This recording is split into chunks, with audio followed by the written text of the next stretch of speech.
എല്ലാവർക്കും നമസ്കാരം. പുതിയൊരു വീഡിയോയിലേക്ക് എല്ലാ കൂട്ടുകാർക്കും സ്വാഗതം. ഞാൻ മുമ്പ് പറയാറുള്ള പോലെ തന്നെ എല്ലാ കൂട്ടുകാർക്കും സുഖമാണെന്ന് വിശ്വസിക്കുന്നു.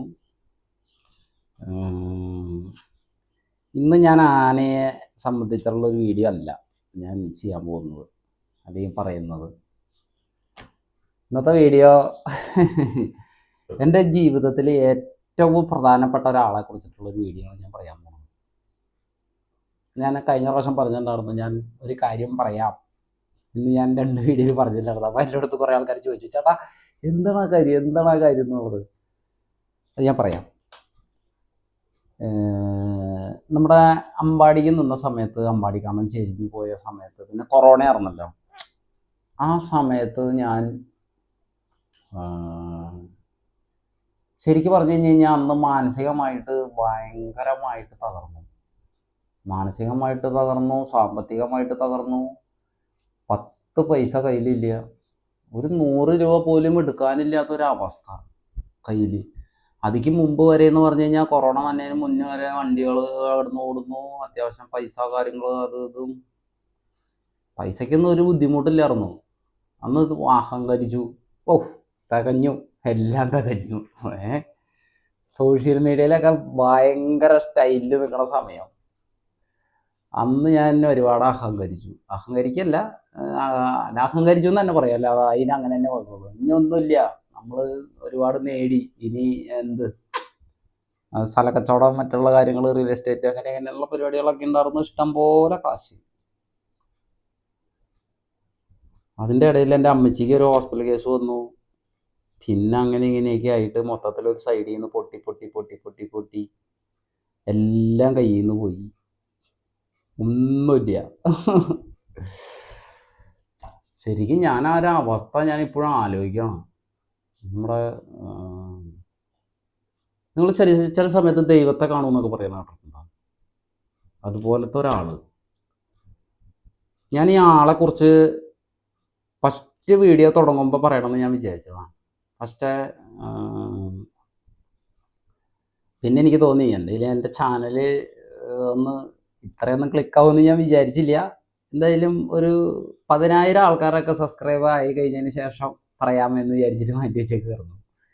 പിന്നെ ഓരോ ദിവസം ചെല്ലുന്നോറും ഇങ്ങനെ കൂടി 30,000 കഴിഞ്ഞ് അങ്ങോട്ട് 35,000 അല്ല 30,500 അത്രയും കണ്ടായി നിൽക്കണം. അതിൽ കൂടി പോയിക്കൊണ്ടിരിക്കുന്ന ഒരു ദിവസം എങ്ങനെ പോയാലും ഒരു 150-200 സബ്സ്ക്രൈബർ ഒരു ദിവസം കൂടി വരുന്നുണ്ട്.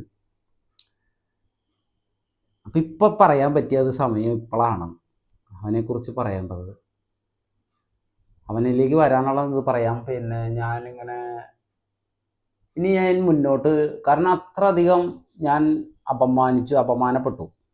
ഒരാന കയ്യിൽ നിന്നും മരണപ്പെട്ടു എന്ന് പറഞ്ഞതിൻ്റെ പേരിൽ ഞാൻ അനുഭവിച്ച, എന്നെ അത്രയ്ക്കധികം ആൾക്കാരുകൾ വന്നിട്ട് വേദനിപ്പിച്ച്, ഇനി മുന്നോട്ടൊരു ജീവിതം ഇല്ല. ഇതോട് കൂടിയിട്ട് സത്യം ഞാൻ നിങ്ങളോട് പറയാമല്ലോ, ഞാൻ ആത്മഹത്യ ചെയ്തവരെന്നാണ് ചിന്തിച്ചിട്ടുണ്ട്. എന്തിനാ ഇനി ഞാൻ ജീവിക്കുന്നത്? ഇത്രയും ഇതായിട്ട് എൻ്റെ കൂടെ നടന്ന ആൾക്കാർ തന്നെയാണ് എനിക്ക് ഏറ്റവും കൂടുതൽ പണം നടന്നത്. 2-3 ആൾക്കാർ ഒഴിച്ച്. ശിശാന്ത് എന്ന് പറഞ്ഞൊരു പയ്യനുണ്ട്, അങ്കമാലിയിലുള്ളതാണ്. എൻ്റെ എന്ത് പ്രശ്നം എന്ന് പറഞ്ഞു കഴിഞ്ഞാലും അവൻ അപ്പം ഓടി വരും. ആംബുലൻസ് ഓടിക്കുന്നു. കാലടിയിലുണ്ട് ശിശാന്ത് എന്ന് പേര്. പിന്നെ ഒരു കണ്ണപ്പൻ, ഒരു ഷാഫി, ചാവക്കാടുള്ള ഷാഫി. അങ്ങനെ കുറച്ച് ആൾക്കാർ ഒഴിച്ച് ബാക്കിയുള്ള ഒരുമാതിരിപ്പെട്ടവരൊക്കെ എനിക്കിത് വന്നു. അവർ അന്നും എൻ്റെ കൂടെയുണ്ട്, ഇന്നും എൻ്റെ കൂടെയുണ്ട്. അപ്പം അങ്ങനെ ഇരിക്കുന്ന സമയത്ത് ഞാൻ ഇനി അന്ന് കുറേ ആനയ്ക്കൊക്കെ വിളിച്ചു കേട്ടോ. ഒരുപാട് ആൾക്കാർ വിളിച്ചു. നമ്മുടെ അമ്പാടി ആനയുടെ, ഇപ്പം ലിജു ഏട്ടൻ എനിക്ക് ആദികാശവൻ ആനയുടെ കേസ് പറഞ്ഞ് വിളിച്ചു. അങ്ങനെ കുറച്ച് ആൾക്കാർ മാത്രം വിളിച്ചിരുന്നു അന്ന് ആ സമയത്ത്.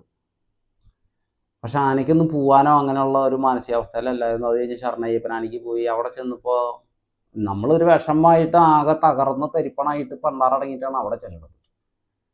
അവിടെ ചെന്ന് കഴിഞ്ഞപ്പോൾ അവിടെ നിന്നും നമുക്ക് വളരെ ഭയങ്കര, അവിടുത്തെ ആനക്കാരിൽ നിന്നും അവിടുത്തെ ആൾക്കാരിൽ നിന്നും വളരെ മോശമായ അനുഭവങ്ങളാണ് നമുക്കുണ്ടായത്. വളരെ മോശം എന്ന് പറഞ്ഞു കഴിഞ്ഞാൽ അതിനകത്ത് ഒരു സാമിയേട്ടൻ എന്ന് പറഞ്ഞ ഒരു ചേട്ടൻ മാത്രമുണ്ട്. സാമിയേട്ടനെ മരണപ്പെട്ടു പോയി. അദ്ദേഹം മാത്രമാണ് എൻ്റെ കൂടെ ഉണ്ടായിരുന്നത്. ബിൻചേട്ടാ ബിൻചേട്ടാ ബിൻചേട്ടാ എന്ന് പറഞ്ഞിട്ട് എനിക്ക് ഭയങ്കര ഇഷ്ടമുള്ളൊരു മനുഷ്യനായിരുന്നു. ഷർണൈബ്രാനിക്ക് നിന്ന സമയത്ത് എന്നെ എന്തൊക്കെ പറഞ്ഞു അറിയാമോ? അവൻ അവിടെ ആനിക്ക് നിന്നപ്പോൾ ആന പോയി, ഇവിടെ ആനിക്ക് നിന്നപ്പോൾ ഈ ആന പോയി. ഏ ഭയങ്കരമായിട്ട് ഇതാക്കി ഞാനിങ്ങനെ കേൾക്കാണ്. ഈ ആനയുടെ കാര്യം എന്താവും എന്നുള്ളത് കണ്ടറിയണം എന്നൊക്കെ പറഞ്ഞപ്പോൾ ശരിക്കും പറഞ്ഞാൽ മാനസികമായിട്ട് ഞാൻ തളർന്നു. അപ്പം ഞാനും വിചാരിച്ചു, ദൈവമേ ഇത് എൻ്റെ കുഴപ്പം കൊണ്ടാണ് ഈ പ്രശ്നങ്ങൾ മാത്രം ഉണ്ടായത്, അല്ലെങ്കിൽ ഞാൻ എന്ത് തെറ്റ് ചെയ്തിട്ടാണ് ദൈവം ഇതുപോലെയൊക്കെ കേട്ടോണ്ടിരിക്കുന്നത്. മാനസികമായിട്ട് തകർന്നു. അങ്ങനെ പിന്നെ എനിക്ക് എൻ്റെ മെമ്മറി ഔട്ടായി, കിളി പോയി. ആത്മഹത്യ ചെയ്താലോ എന്ന് വിചാരിച്ചു. പൈസ ഇല്ല കയ്യിൽ, ഒന്നുമില്ല. ആകെ വൈഫ്, സാറാമ്മന്ന് വിളിക്കുന്ന വൈഫാണ് കൂടെ. ശരിക്കും പറഞ്ഞു കഴിഞ്ഞ് കഴിഞ്ഞാൽ ഞാൻ മരിച്ചാനെ. അവള് കടയിലേക്ക് പോയി, ഞാൻ വീട്ടിൽ ഞാൻ കടയിൽ കുന്നംകുളത്ത് ഒന്ന് താമസിച്ചുകൊണ്ടിരിക്കുന്നത്. വിട്ടു വന്ന് കൊപ്പമല്ലേ, പോയി സാധനങ്ങളൊക്കെ മേടിച്ചിട്ട് പോകാന്ന് പറഞ്ഞ് ഒരാളുടെ കയ്യിൽ നിന്ന് കുറച്ച് പൈസ കടം മേടിച്ചിട്ട് നമ്മൾ കുറ്റിപ്പുറം മണി എന്ന് പറയും, കുറ്റിപ്പുറത്തുള്ള മണി ആനക്കാരനാണ്.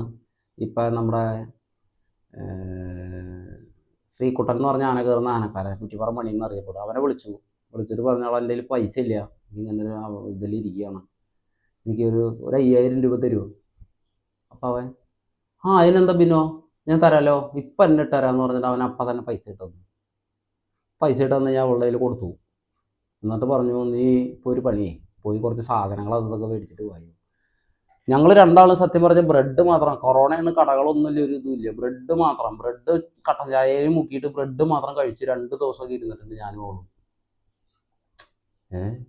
ഇതൊരു അവസ്ഥ നിങ്ങൾ അന്വേഷിക്കും. പൈസ എന്ന് പറഞ്ഞ സാധനമില്ല. അപ്പം എനിക്ക് എൻ്റെ കയ്യിൽ പൈസ ഇല്ല, ഒന്നും ഇല്ലാണ്ടായി കഴിഞ്ഞപ്പോൾ സ്വാഭാവികമായിട്ട് എനിക്ക് എല്ലാം കൊണ്ടും റിട്ടാഷനായ കാര്യങ്ങളായി. ഇനി ഞാൻ ജീവിച്ചിട്ട് യാതൊരു വിധ കാര്യമില്ല. കാരണം എല്ലാ ഭാഗത്തുനിന്നും എനിക്ക് തെറിവിളിയും, അല്ലെങ്കിൽ ശരിക്കും തകർന്നു. മരിച്ചേക്കാം. ഇവളെ ഞാൻ കുന്നോളത്തേക്ക് വിട്ടു. സാധനങ്ങൾ പൈസ കിട്ടി, ഞാൻ പറഞ്ഞു പൈസ കിട്ടിയിട്ടുണ്ട്, എൻ്റെ ATM കാർഡ് കൊടുത്തു, നീ നല്ല പോയി സാധനങ്ങൾ മേടിച്ചിട്ട് പോകാമെന്ന് പറഞ്ഞിട്ട് വിട്ടു. അവൾ പോയി കഴിഞ്ഞ് കഴിഞ്ഞിട്ട് മരിക്കാം. ഞാൻ ഫാനുമ്മേ ഒരു കുടുക്കൊക്കെ ഇട്ടു, എല്ലാം കെട്ടി സെറ്റ് ചെയ്ത് വെച്ചു. ചോറുണ്ടു, ചോറ് വെച്ചിട്ടുണ്ടായിരുന്നു, ചോറ് വെച്ചിട്ടുണ്ടായിരുന്നു. ഒരു പ്രാവശ്യം ചോറുണ്ടു. അത് കഴിഞ്ഞിട്ട് ഞാൻ കുറച്ച് കഴിഞ്ഞ് കഴിഞ്ഞപ്പോൾ ഇനി തിന്നാൻ പറ്റില്ലല്ലോ, ഇനി പോവല്ലേ, ഒരു പ്രാവശ്യം കൂടി ചോറെടുത്ത് തിന്നു. എന്നിട്ട് എല്ലാ ദൈവങ്ങളെയും വിളിച്ചു, മരിച്ചേക്കാം എന്ന് പറഞ്ഞ് നിന്ന്. അപ്പം തന്നെ ഞാൻ കഴിഞ്ഞപ്പോൾ വീടിൻ്റെ ഫ്രണ്ടിൽ ഒരു ഓട്ടോറിക്ഷ നിന്നു. പെട്ടെന്ന് അവൾ ഇറങ്ങി വന്നു, വണ്ടിയുടെ ഉള്ളിൽ നിന്ന് ഇറങ്ങി വന്നു, നോക്കി കഴിഞ്ഞപ്പോൾ ഇങ്ങനെ കയറ് നല്ല മറ്റേ ഷോള് കെട്ടിയിട്ട് ഒക്കെ സെറ്റ് ചെയ്ത് വെച്ചേക്കുക. വാതിൽ പടപടാന്ന് പറഞ്ഞിട്ട് ഇപ്പം സംശയം തോന്നി, ഞാൻ എന്തെങ്കിലും പണി ഒപ്പിച്ചാൽ എൻ്റെ ആ പോക്കും എന്നെ കെട്ടിപ്പിടിച്ചൊരു ഉമ്മയൊക്കെ കൊടുത്ത് ഞാൻ വിട്ടപ്പോൾ അവൾക്ക് മനസ്സിലായി ഞാനിത് പൊട്ടിക്കാനുള്ള പരിപാടിയാണെന്നുള്ളത്. ഏതാണ്ട് അവൾക്ക് തോന്നിയിട്ടുണ്ടാവാം, ഇല്ല എനിക്കറിയില്ല. വന്നു. ഇപ്പം ഈ വീഡിയോ പിടിച്ചിട്ട് എൻ്റെ ഫ്രണ്ടിൽ ഇരിക്കുന്നുണ്ട്, കണ്ണീക്കടൊക്കെ വെള്ളം വന്നിട്ട് ഇവിടെ ഇരിക്കുന്നുണ്ട്. 2 കണ്ണീക്കടെ വെള്ളം വന്നിട്ട് എൻ്റെ ഫ്രണ്ടിൽ ഇരിക്കുക. അന്നത്തെ എൻ്റെ അവസ്ഥയാണ് ഞാൻ പറയണത്.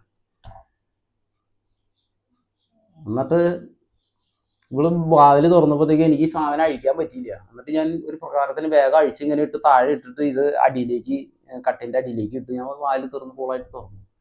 എന്നിട്ട് ഞാൻ ചോദിച്ചു, നീ എന്നെ പോയില്ലെന്ന് ചോദിച്ചു. എന്താ പ്രശ്നം, എന്താ നിങ്ങളുടെ പ്രശ്നം? പരട്ട മാപ്പിളെ നിങ്ങൾക്ക് എന്നെ പ്രശ്നം എന്ന് ചോദിച്ചു എൻ്റെ അടുത്ത്. ഞാൻ പറഞ്ഞു എന്തിട്ട് പ്രശ്നം എന്നൊക്കെ പറഞ്ഞു. എല്ലാ സ്ഥലം ഇങ്ങനെ നോക്കിയിട്ട് നേരെ കട്ടിൻ്റെ അടിയിൽ നോക്കി കഴിഞ്ഞപ്പോൾ കുടുക്കൊക്കെ ഉണ്ടാക്കിയിട്ട് കെട്ടുക. ഒരൊറ്റ അടി തന്നെ നിങ്ങൾ കെട്ടിപ്പിടിച്ചു.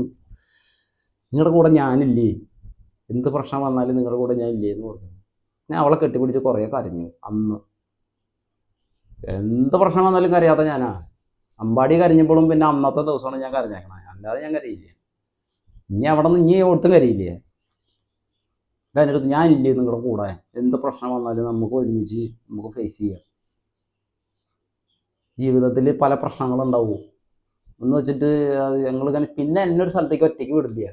പിന്നെ എൻ്റെ കൂടെ പിന്നെ ഞാൻ ആരോടും മിണ്ടാട്ടല്ലേ, മൂകതയായി, എപ്പോഴും ഒറ്റയ്ക്ക് ഇരിക്കുക, സംസാരമില്ല, കാര്യങ്ങളില്ലാണ്ടൊക്കെ ആയി കഴിഞ്ഞ് കഴിഞ്ഞപ്പോൾ എന്നെ ഡോക്ടറെ അടുത്ത് കൊണ്ടുപോയി. LIT-യിലാണ് കാണിച്ചായിരുന്നത്. ഡോക്ടറെ കൊണ്ട് കാണിച്ച് മരുന്നൊക്കെ കഴിച്ചു. ആ മരുന്ന് ഞാൻ ഇപ്പോഴും കഴിച്ചുകൊണ്ടിരിക്കുന്നുണ്ട്, ഡിപ്രഷൻ. അത് കഴിഞ്ഞ് ഒരു ദിവസം എന്നെ നമ്മുടെ ചാമപ്പുഴ ഉണ്ണികൃഷ്ണാനയുടെ മുതലാളി പ്രദീപേട്ടൻ വിളിച്ചിട്ട് പറഞ്ഞു, ഒരു പിടിയാന കച്ചവടമായി വന്നിട്ടുണ്ട്, മുത്രത്തിക്കര എന്ന് പറയുന്ന സ്ഥലത്ത് പിടിയാന കച്ചവടമായി വന്നിട്ടുണ്ടെന്ന് പറഞ്ഞു. ഏതെങ്കിലും ഒരു ആനക്കാരെ കിട്ടാൻ വല്ല രക്ഷയില്ല, ഇതിന് നിൽക്കാൻ പറ്റിയത്. ഞാൻ പറഞ്ഞു, വേറെ ആരെങ്കിലും ഉള്ളത് ഞാനൊന്ന് നോക്കട്ടെ, അന്വേഷിച്ച് നോക്കട്ടെ. അപ്പോൾ ഞാൻ അവിടെ വന്നു. ഞാൻ ചുമ്മാ വെറുതെ ആ വഴിക്ക് വന്നപ്പോൾ ആനയെ കാണാനൊന്ന് കയറി കഴിഞ്ഞപ്പോഴാണ് ഈ ആനയെ ഇങ്ങനെ കണ്ടപ്പോൾ ഇത് നെല്ലും തോലുമായിട്ട്. അത് ഞാൻ വേറൊരു വീഡിയോയിൽ പറയാം. അതായത് പാറുവിനെ കുറിച്ചൊരു വീഡിയോയിൽ പറയുമ്പോൾ അതിൽ പറയാം. ആ സമയത്ത് എന്നിട്ട് പിന്നെ ഞാൻ ആനയെ ചാർജ് എടുത്തു. പിന്നെ കുറച്ച് നാൾ കഴിഞ്ഞ് ആ ആനയ്ക്ക് ചാർജ് എടുത്ത് അതിന് വയറ് നിറച്ച് തീറ്റയും വെള്ളമൊക്കെ കൊടുത്ത് ആന വയറ് നിറച്ച് തിന്ന് സെറ്റപ്പൊക്കെ ആയി കഴിഞ്ഞതിന് ശേഷം ഒരു ദിവസം എന്നെ പരിചയപ്പെട്ടത് വേറൊരാൾ മുഖേന്ദ്രമാണ്. എന്നെ ശരിക്കും പറഞ്ഞു കഴിഞ്ഞാൽ വേറൊരാളെ ആളെയാണ് ശരിക്ക്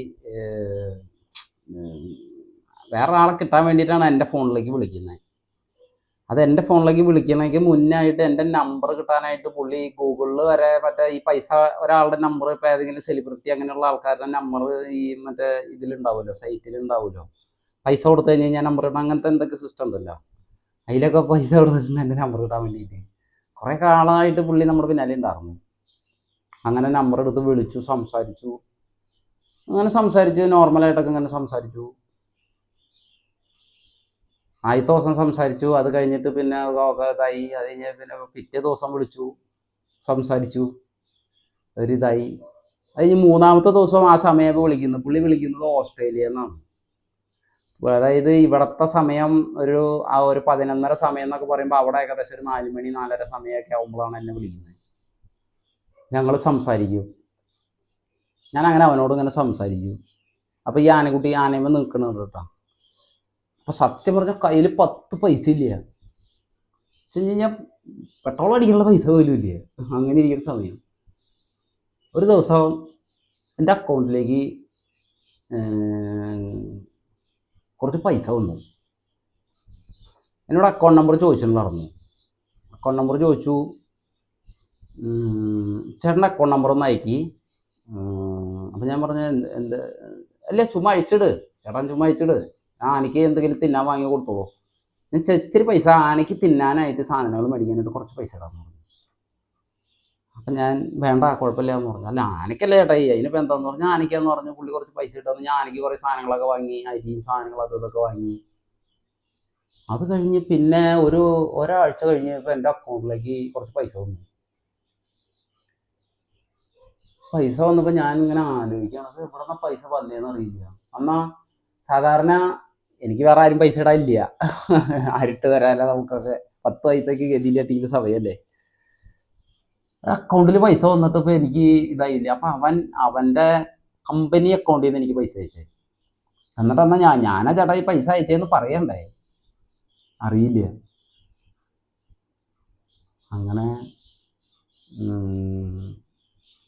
ഒരു 3 ദിവസം കഴിഞ്ഞ് കഴിഞ്ഞപ്പോൾ ഞാൻ ഈ പൈസ ആരുടെയും പൈസ തെറ്റി വന്നാണെന്ന് അറിയില്ലല്ലോ. വേറെ എല്ലാവരും പൈസ ആണെങ്കിൽ അവർ പാവങ്ങൾ അല്ല എന്തെങ്കിലുമൊക്കെ ഇതിന് വന്നാണെങ്കിൽ നമ്മൾ ആ പൈസ തിരിച്ചിട്ട് കൊടുക്കണ്ട. അപ്പോൾ ഈ പൈസ എൻ്റെ കയ്യിലിരിക്കുകയാണ്. എൻ്റെ കയ്യിൽ 100 രൂപ പെട്രോൾ അടിക്കാൻ പോലും പൈസ ഇല്ല. ഞാൻ എന്നിട്ട് വേറെ ഇടത്തിൽ വിളിച്ചിട്ടാടാ ഒരു 150 രൂപ പെട്രോൾ അടിക്കാനാടാ പൈസ ഇല്ലടാ കയ്യിൽ. അപ്പോൾ ഇത്ര പൈസ എൻ്റെ അക്കൗണ്ടിൽ കിടക്കുകയാണ്. അപ്പോൾ എനിക്കറിയില്ല. എന്നിട്ട് 3 ദിവസം കഴിഞ്ഞപ്പോൾ വിളിച്ചിട്ട് പറഞ്ഞു, ചേട്ടാ ഈ എന്തൊക്കെയുണ്ട് വിശേഷം. അപ്പോൾ ഇവൻ എല്ലാ ദിവസവും എന്നെ വിളിക്കും, ചേട്ടാ എന്നുണ്ട് വിശേഷം, സുഖമല്ലേ, ഇതിൻ്റെ കാര്യങ്ങളൊക്കെ പറയും, വിശേഷങ്ങളൊക്കെ പറയും, സംസാരിക്കും. അത് കഴിഞ്ഞിട്ട് 3-ാമത്തെ ദിവസം എന്നോട് പറഞ്ഞു, ചേട്ടാ എനിക്കൊരു മെസ്സേജ് വന്നിട്ടുണ്ടായിരുന്നു എന്ന് ചോദിച്ചു. ഞാൻ പറഞ്ഞു, മെസ്സേജുകൾ വരുന്നുണ്ട്, പൈസ വല്ലതും കയറിയിട്ടുണ്ടായിരുന്നു എന്ന് ചോദിച്ചു. ഞാൻ പറഞ്ഞു, ആ പൈസ കയറിയിട്ട്. ആരാ അയച്ചേ? എനിക്കറിയാൻ പാടില്ല. എനിക്കറിയില്ല. നിനക്കറിയില്ലേ? നീ അറിയാണ്ട് അതിൽ പൈസ വരില്ലല്ലോ. എനിക്കറിയില്ല ഏട്ടായി, ചിലപ്പോൾ ദൈവം അയച്ചതായിരിക്കും ഇത്. അപ്പം തന്നെ എനിക്ക് മനസ്സിലായി ഇവരാന്നുള്ളത്. പറയാൻ പറ്റില്ല ആ സമയത്ത്. എന്നിട്ട് വെച്ചിരിക്കുക പൈസ. ഞാൻ ദൈവം എവിടെ നിന്നെങ്കിലും അയച്ചതായിരിക്കും ചേട്ടായിക്ക് എന്ന് പറഞ്ഞു. ഞാൻ പറഞ്ഞു ദൈവം പൈസ ഇപ്പൊ സാധാരണ മറ്റേ ട്രാൻസ്ഫർ ചെയ്ത് തുടങ്ങിയോ ബാങ്ക് വഴി. ഇത് ഞാൻ പറഞ്ഞു നീ പറയും എന്നോട് ഇത്തിരിയെങ്കിലും സ്നേഹം ഉണ്ടെങ്കിൽ നീ പറയുന്നവർ പറഞ്ഞു ഞാൻ ഈ പൈസ അയച്ചെന്ന് പറഞ്ഞു. ഞാൻ പറഞ്ഞു മോനെ എന്തിനു ചേട്ടായി സെറ്റ് ആവണം. അന്ന് അവനാ തന്ന പൈസ എന്ന് തുടങ്ങിയതാ. എന്നിട്ട് ഞാൻ ഈ പൈസ എപ്പോഴും അങ്ങോട്ട് സമ്മതിച്ച് തന്നില്ല കേട്ടോ. അത് കഴിഞ്ഞിട്ട് ഞാനാ ചേട്ടായി പൈസ ഇട്ടേ. ഞാൻ പറഞ്ഞു മോനെ എന്തിനാ പൈസ ഇട്ടെന്ന് പറഞ്ഞു. ചേട്ടായിയുടെ ബുദ്ധിമുട്ടുകൾ എനിക്ക് മനസ്സിലായി, ചേട്ടായി ഈ സെറ്റ് ആവണം എന്ന് പറഞ്ഞു. അവൻ്റെ പേര് ഡിക്സൺ ഡോമി. വയനാട് സ്വദേശിയാണ്, പനമരം സ്വദേശിയാണ്. പപ്പ പിന്നെ പപ്പയും മമ്മിയും പിന്നെ സ്കൂളിൽ വർക്ക് ചെയ്യാറുന്നു, റിട്ടയർഡായി. കല്യാണം കഴിച്ചേക്കണത് പിന്നെ വയനാട് ഭാഗത്തു നിന്ന് തന്നെയാണ്.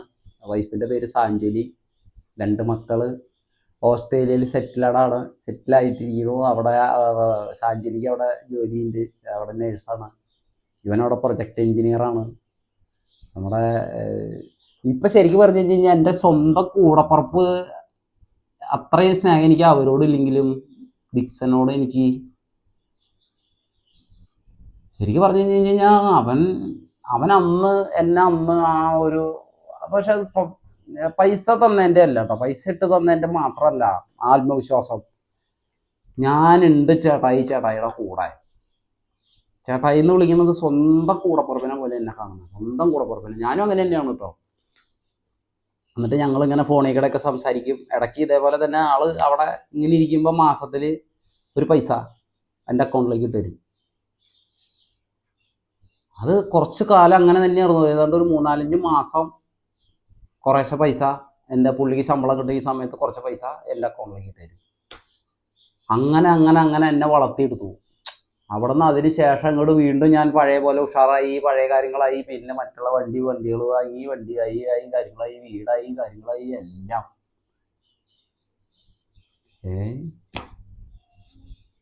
അപ്പം ദൈവം നമ്മൾ കുഴിയിൽ കിടക്കുന്ന സമയത്ത് ദൈവം ഒരാളെ നിയോഗിക്കുന്നു പറഞ്ഞ കേട്ടിട്ടില്ലേ? നമ്മൾ ശരിക്കും പെട്ടു പോണ സമയത്ത് ഒരാളെങ്കിലും ദൈവം നമുക്ക് വേണ്ടി അയക്കും എന്ന് പറഞ്ഞ കേട്ടിട്ടുണ്ട്. അതുപോലെയാണ് എനിക്ക് അവൻ. എൻ്റെ വിഷമങ്ങളും വേദനകളും എല്ലാത്തിലും എൻ്റെ കൂടെ. ഇപ്പം അവനുണ്ട്, ഇനി അവനുണ്ട്, എന്നും അവനുണ്ടാവും, എൻ്റെ കൂടെ ഉണ്ട്.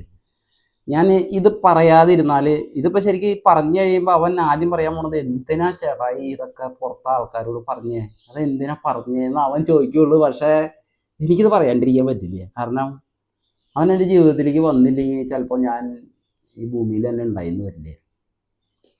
അത്രയൊരു അവസ്ഥയായിരുന്നു എൻ്റെ. അതിനുശേഷം ഇങ്ങോട്ട് ഫസ്റ്റായിട്ട് പുള്ളി എയർപോർട്ടിൽ നിന്ന് നാട്ടിലേക്ക് വരുന്ന സമയത്ത് ഞങ്ങൾ പരിചയപ്പെട്ടിട്ട് 1 വർഷം കഴിഞ്ഞിട്ടാണ് പുള്ളി എയർപോർട്ടിൽ നിന്ന് നേരെ വീട്ടിലേക്ക് പോകാണ്ട് നേരെ ആനയുടെ അടുത്തേക്ക് വന്നു. ചാവക്കാട് ഞാൻ പരിപാടി എടുത്തുകൊണ്ടിരിക്കുക, അവിടെ വന്നു. ഫസ്റ്റ് വന്ന് കണ്ട വഴി തന്നെ വന്ന് ഇങ്ങനെ കെട്ടിയിട്ട് പിടിച്ചു. 2 ഉമ്മയാണ് കൊടുത്തു ഞാൻ ജീവിതത്തിൽ. പക്ഷെ എനിക്ക് എന്താണെന്നറിയില്ല, അവനോടും അവൻ്റെ കുടുംബത്തോടും ഭയങ്കര ഇഷ്ടമാണ്. ഇപ്രാവശ്യം അതിനുശേഷം പരിചയപ്പെട്ടത് ഏകദേശം 4 വർഷം കഴിഞ്ഞ് 5 വർഷം ആവാൻ പോവാണ്. നാട്ടിലേക്ക് വന്ന നെടുമ്പാശ്ശേരി എയർപോർട്ടിൽ വന്ന് ഇറങ്ങി കഴിഞ്ഞ് കഴിഞ്ഞാൽ ഞാൻ അവിടെ ഉണ്ടാവും. അതുപോലെ തന്നെ ഈ വീട്ടിൽ, എൻ്റെ ഈ കൊച്ചു വീട്ടിൽ വരും, ഫാമിലിയായിട്ട് മൊത്തം ഒരു ദിവസം വന്ന് എല്ലാവരും കൂട്ടിട്ട് കിടക്കാൻ വരെ സ്ഥലം ഉണ്ടോ അവിടെ? ആകെ ഒരു റൂമുള്ളത്. ഇതിനകത്തൊക്കെ ഒതുങ്ങിക്കൂടി ഇത്രയും സെറ്റപ്പായിട്ട് ജീവിക്കുന്ന ഒരാൾ നമ്മുടെ ഈ ഒരു സാധാരണക്കാരൻ്റെ പോലെ എൻ്റെ അടുത്ത് വന്ന് എൻ്റെ അടുത്ത് ഇപ്പോഴും ഇന്നും വരെ എന്നെ ഫോണിൽ വിളിച്ചിട്ട്, ഞാൻ ഈ ഒരു വീഡിയോ ചെയ്ത് കഴിയുമ്പോൾ ചിലപ്പോൾ സാഞ്ചിലി പറയും, അല്ലെങ്കിൽ ചേട്ടാ ഇത് വീഡിയോ ചെയ്തിട്ടോ എന്ന് പറയും. എൻ്റെ കൂടപ്പുറപ്പുകൾ തന്നെയാണ്. എൻ്റെ മരണം വരെ, അല്ലെങ്കിൽ എൻ്റെ കുടുംബമായാലും ഇപ്പോൾ വീട്ടുകാരാണെങ്കിലും എല്ലാവരായിട്ടും ഭയങ്കര എന്നും വിളിക്കും, സംസാരിക്കും. അത് ഞാൻ ഈ പറഞ്ഞതിൻ്റെ എന്താണെന്ന് അറിയാമോ, നമ്മൾ എന്ത് ബുദ്ധിമുട്ടുകൾ വന്നാലും എന്ത് വേദനകൾ വന്നാലും ദൈവം നമുക്ക് വേണ്ടിയിട്ട് ഒരാളെ നിയോഗിക്കും. സത്യം പറഞ്ഞു കഴിഞ്ഞാൽ ഡിക്സൺ എൻ്റെ ജീവിതത്തിലേക്ക് കടന്നു വന്നില്ലായിരുന്നുവെങ്കിൽ ചിലപ്പോൾ ഞാൻ ഇപ്പം നിങ്ങളുടെ മുമ്പിൽ ഇരിക്കുന്ന ഞാൻ ചിലപ്പോൾ അങ്ങനെ ഇരിക്കണമെന്നില്ല. പൈസയ്ക്ക് പൈസ തന്നെ വേണം. ഒരാളെ അതും വെറുതെ അല്ല, ഒരാളുടെ ബുദ്ധിമുട്ടുകൾ അറിഞ്ഞ് അല്ലെങ്കിൽ ആ ഒരു വിഷമങ്ങൾ അറിഞ്ഞ് നമ്മുടെ ആ ഒരു വേദനയിൽ നമ്മളെ കൈ പിടിച്ച് നമ്മളെ ഉയർത്തുന്ന ഒരാളില്ലേ, അങ്ങനെയാണ് ദൈവങ്ങൾ. വെറുതെ പോയിട്ട് ഇങ്ങനെ ഇരുന്ന് പ്രാർത്ഥിച്ചാലൊന്നും ദൈവം വരില്ല. ദൈവങ്ങൾ വരുന്നത് ഇങ്ങനെ പല രൂപത്തിലാണ്. ഞാൻ ഈ വീഡിയോ ചെയ്ത് കഴിയുമ്പോൾ അവൻ എന്നോട് പറയും, ചേട്ടാ എന്തിനാടോ ഇത് ചെയ്തത്, എന്തിനാ അത് പറഞ്ഞതെന്ന് അവൻ പറയുള്ളൂ. പക്ഷെ എനിക്കത് പറഞ്ഞില്ലെങ്കിൽ ഞാനിത് എന്ന് തൊട്ട് പറയണമെന്ന് വിചാരിച്ചുകൊണ്ടിരുന്ന കാര്യം എന്നറിയാമോ, അവൻ്റെ ഫോട്ടോസും ഞങ്ങൾ തമ്മിലുള്ള ഒരു ബന്ധവും എല്ലാം കൂടെ ഞാൻ ഇതിൻ്റെ കൂടെ ആഡ് ചെയ്യാം. നിങ്ങളും അറിയണം അത്.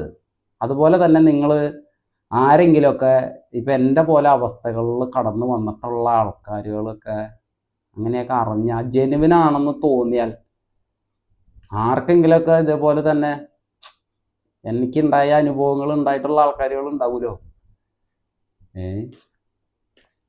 ഇപ്പം ഡിക്സൺ ഇപ്പോൾ ഓസ്ട്രേലിയയിലാണുള്ളത്. വീഡിയോസുകൾ ഇന്നും കാണും. ഈ വീഡിയോ കാണുമ്പോൾ ഞെട്ടും. എനിക്ക് പറയാണ്ടിരിക്കാൻ പറ്റില്ല ഡിക്സ് അത്. കാരണം എന്നെ കയറ്റിയത് എന്നെ എനിക്ക് മുമ്പോട്ട് ഉള്ള ഒരു അത് നിനക്കും അറിയാലോ. ഞാനിത് സാറാമ്മയ്ക്കറിയാം, കേട്ടോണ്ടിരിക്കുകയാണ്.